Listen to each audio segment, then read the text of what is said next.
Alors, Monsieur Maillet, comment se passe la rentrée 2011 à Châteauroux? Écoutez, il est un peu tôt pour faire un bilan définitif, mais il semble que nous soyons à peu près conformes à nos prévisions en termes d'effectifs. Nous devrions avoir une poignée, une dizaine d'élèves en plus en élémentaire et une dizaine, une quinzaine, une vingtaine d'élèves en moins en section enfantine. Bon, à 10 éléments près, on est à l'équilibre, ce qui est tout de même un progrès par rapport aux années précédentes. On est peut-être au début du ressaut, bien sûr, avec notre politique de maison individuelle qui permettent à des gens qui veulent une maison de trouver leur bonheur dans l'emprise même de Châteauroux.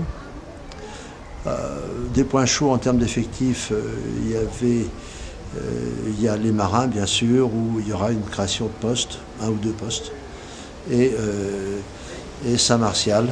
Pour le reste, bon, maintenant les gens sont habitués à rouspéter, mais on est à un maximum 30, voire entre 25 et 30 en maternelle, ce qui est tout à fait normal,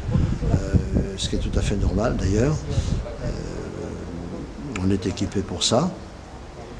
Et puis en élémentaire, on va avoir des effectifs qui, en moyenne, sera de 22 ou 23, peut-être 24. Il doit y avoir une pointe à 25 et la plupart à 22, 23. Ce qui est tout à fait normal.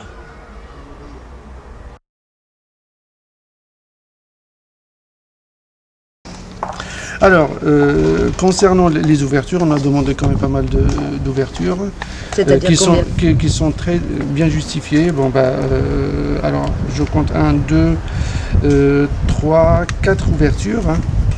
Donc, on va attendre de voir l'administration qu'elle va nous répondre.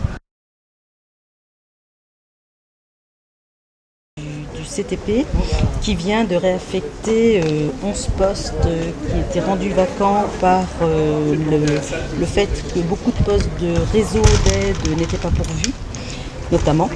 Alors sur Châteauroux, il y a une levée des 2 blocages sur l'école élémentaire Descartes et sur la maternelle Saint-Martial. Sur Châteauroux également une ouverture à l'élémentaire des Marins et une ouverture à la maternelle des Marins, ce qui était un moindre mal puisqu'il y avait jusqu'à 34 élèves inscrits dans certaines classes avec plus de 33 de moyenne par classe.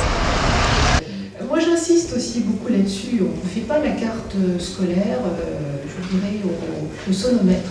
C'est-à-dire que bon, les gens peuvent manifester, on comprend, mais ce qui dicte nos décisions, c'est d'abord une équité sur les types d'écoles, les types de difficultés, alors même un effectif qui peut paraître semblable numériquement.